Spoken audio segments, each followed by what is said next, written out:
Hello, this is John Stevens for another episode of the John Stevens Fishing Blog. I'm blogging today in my series of the Stevens Fishing Academy, and I'm also going to make another playlist that I'm going to put this and several of the other conservation-minded posts on, and that would be the PA Fish Conservation playlist. That would talk about themes like this one that are going to involve fish conservation and what we can do better to improve the quality of fishing in Pennsylvania. Now, last time we talked about muskie and what we do wrong that other states do right, where we've done well and we're improving, and where we still need some work. And certainly, I think the executive directorship that has recently come to power in Harrisburg has tried to do things better, but they're focusing on spending more money on things instead of changing the rules to protect the fish that are there, which is what the successful states have done. And this is going to be another one of those episodes. We're going to talk about slot limits.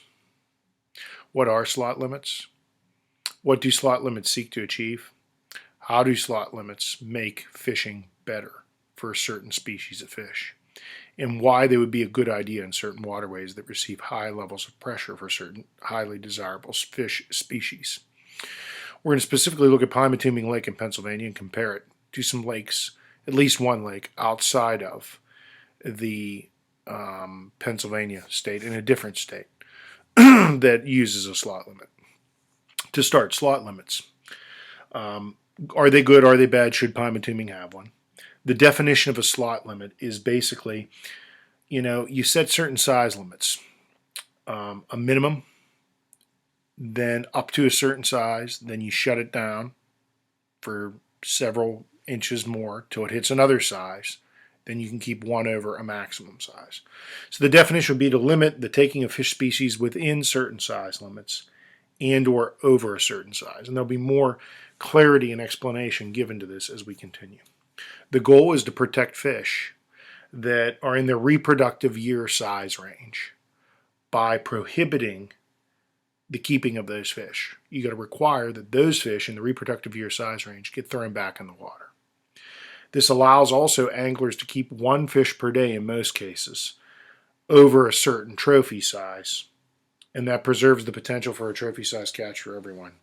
And it really establishes a good size range for good-eating, table-sized fish for fishermen while preserving your reproductive-sized fish that then can go back, reproduce, regenerate the resource, and sustain a very good population for all fishermen to target.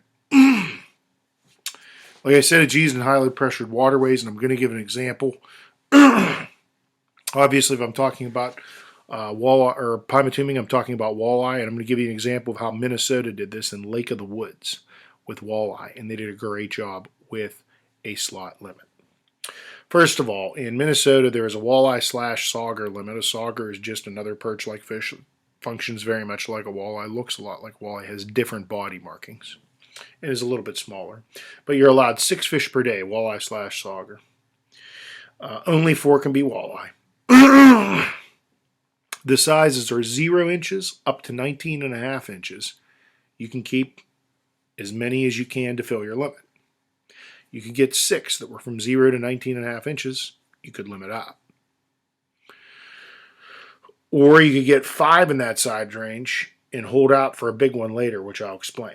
But once they get above 19.5 inches and up to 28 inches, it's no kill. You got to throw them back. So if they're under 19.5 inches, you can keep them.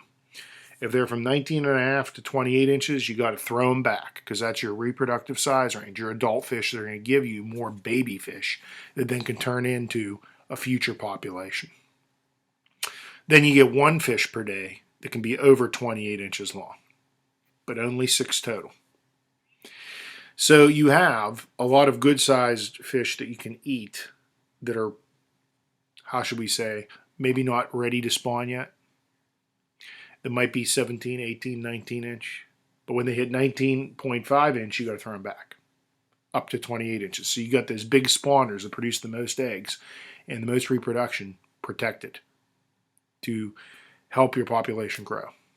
Then, if you really want a trophy, if you want to hold out one of those fish and not keep 6 small ones, you can hold out and see if you can get 1 big one over 28 inches. It's a great roll. It provides a little bit of everything for everyone. It's a great compromise position in a high-pressure waterway. Lake of the Woods has a ton of pressure from fishing cabins, fishing guides. It's not just a national destination, it's an international destination. It gets fished very, very, very thoroughly. And yet it has world-class walleye fishing because they've had this rule in place. A similar rule has been in place at Mille Lacs in Minnesota in the past. I believe it may have been repealed. I couldn't find information to research that one. However, why don't we do the same thing in PA with Pymatuning Reservoir?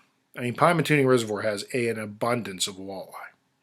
Great population. It's highly pressured, though, so the walleye never really get more than 15 inches long before they're cropped off and torn out of there.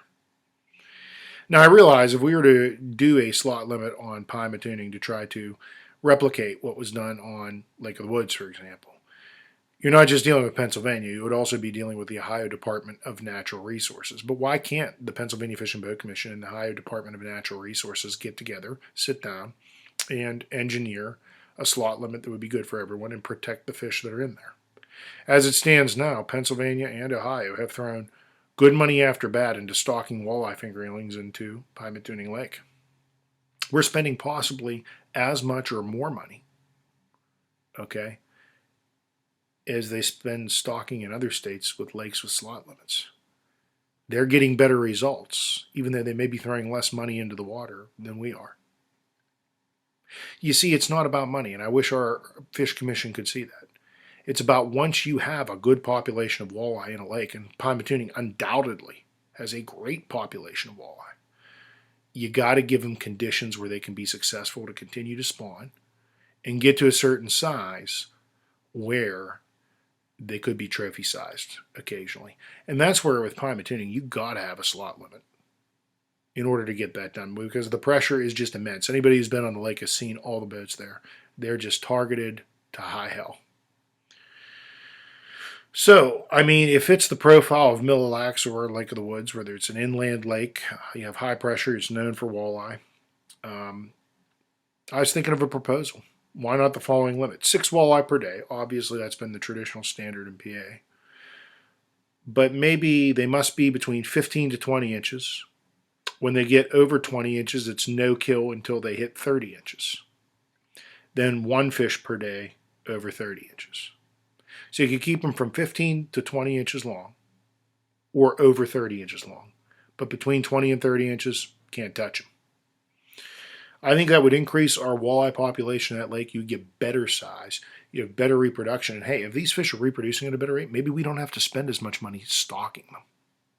Maybe we could save those resources for something else that the state could use to enhance fishing opportunities elsewhere. Because you clearly have walleye in that lake.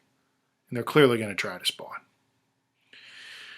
This is John Stevens from the John Stevens Fishing Network. Share this video, along with the one about the muskie situation, with other people. I really would like to get that discussion going in our Commonwealth.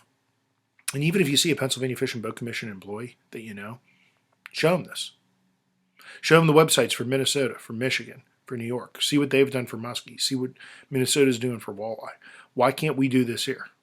Because the changing of a law doesn't cost a penny. It's free. All you got to do is write a new law on the paper. But it can surely improve the quality of opportunities we have. And it's a tried and proven technique in states all over the country. It's time that we picked up the torch and did the same thing here to bring world-class fishing to our waterways in Pennsylvania.